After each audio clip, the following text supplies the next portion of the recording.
नमस्कार दोस्तों, मैं हूं आपका होस्ट और आज हम चाणक्य नीति के एक बहुत गहरे रहस्य पर बात करने वाले हैं। हमारी धारणा है कि दयालु होना अच्छी बात है, लेकिन चाणक्य कहते हैं कि हर चीज की अति बुरी है। आज की प्रेरणादायक कहानी है पाटलिपुत्र के सेठ विश्रामदास की, जिन्होंने अपनी अति दयालुता से अपने ही नगर को आलसी बना दिया। यह वीडियो आपको सिखाएगा कि सच्ची सफलता के लिए दया को बुद्धि और न्याय के साथ कैसे जोड़ा जाए। वीडियो को पूरा देखें और इस जरूरी सबक को अपने जीवन में उतारें। चाणक्य नीति, दया का संतुलन। हम अक्सर यह सोचते हैं कि जितना अधिक हम करुणावान बनेंगे, उतना ही हमें महान समझा जाएगा। हालांकि महान नीतिज्ञ आचार्य चाणक्य चेतावनी देते हैं कि अत्यधिक दया और सहानुभूति व्यक्ति के पतन का कारण बन सकती है। ये कहानी आपकी सोच को एक नई दिशा देगी। प्राचीन पाटलिपुत्र नगर में विश्रामदास नाम के एक धनी व्यापारी रहते थे। वे अपनी अत्यधिक उदारता के लिए प्रसिद्ध थे। प्रतिदिन सुबह उनके निवास के बाहर निर्धन, भिक्षुक और जरूरतमंद लोगों की लंबी कतार लगती थी और सेठ जी सभी को पेट भर भोजन और धन वितरित करते थे। धीरे धीरे शहर का माहौल बदलने लगा। गांव के लोग अपनी मेहनत से खेतों में काम करने के बजाय बिना प्रयास के सब कुछ पाने की लालच में सेठ जी के दरवाजे पर आने लगे। एक दिन आचार्य चाणक्य उस नगर में पधारे।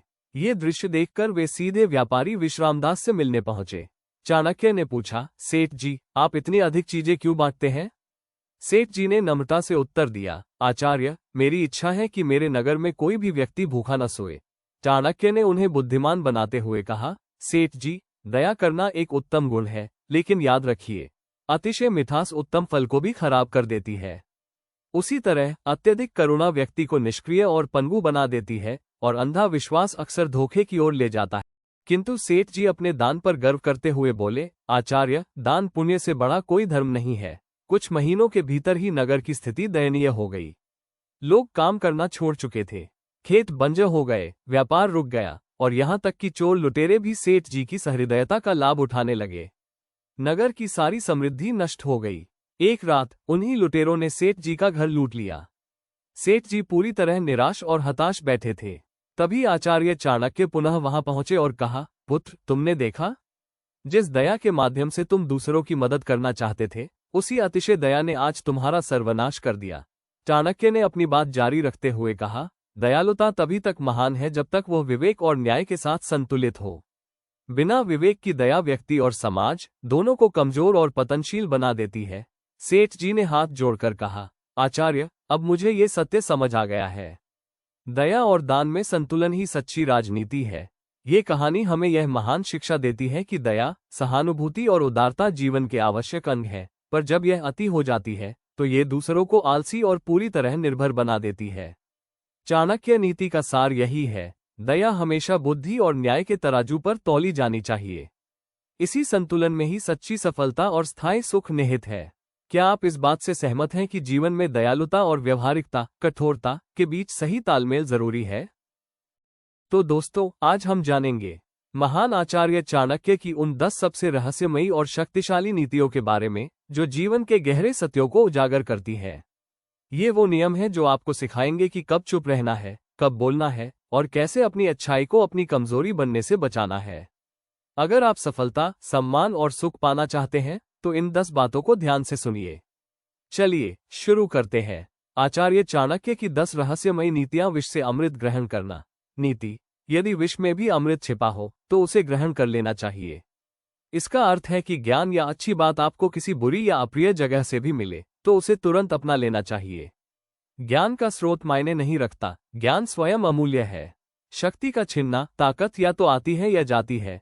नीति, जो व्यक्ति खुद को शक्तिशाली बनाने पर काम नहीं करता, उसकी ताकत, योग्यता, प्रभाव, ज्ञान धीरे धीरे क्षीण होती जाती है। शक्ति कभी रुकती नहीं है, या तो ये बढ़ती है या घटती है। जीवन में ठहराव का मतलब है पतन की शुरुआत।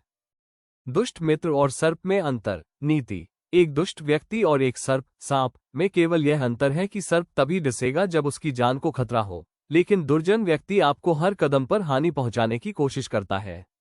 इसलिए दुष्ट मित्रों से दूर रहना ही बुद्धिमानी है। कर्म की गति। नीति, मनुष्य जब तक जीवित है उसे तब तक पुण्य के कार्य करना चाहिए, क्योंकि देह त्याग देने के बाद वो कुछ भी नहीं कर सकता।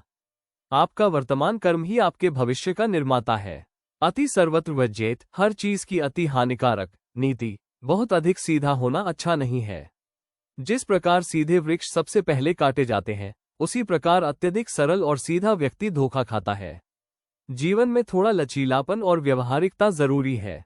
धन की प्रकृति, नीति, धन की तुलना चंचल जल से की गई है। ये कभी एक स्थान पर नहीं रुकता। इसलिए धन का उपयोग धर्म और परोपकार के कार्यों में करते रहना चाहिए, अन्यथा वो स्वयं नष्ट हो जाता है। मूर्ख को उपदेश, नीति। एक विद्वान व्यक्ति भी तब दुखी होता है जब वो किसी मूर्ख को उपदेश देता है या किसी दुष्ट पत्नी के आदेशों का पालन करता है। मूर्ख के सामने ज्ञान देना अपने समय और ऊर्जा को बर्बाद करना है।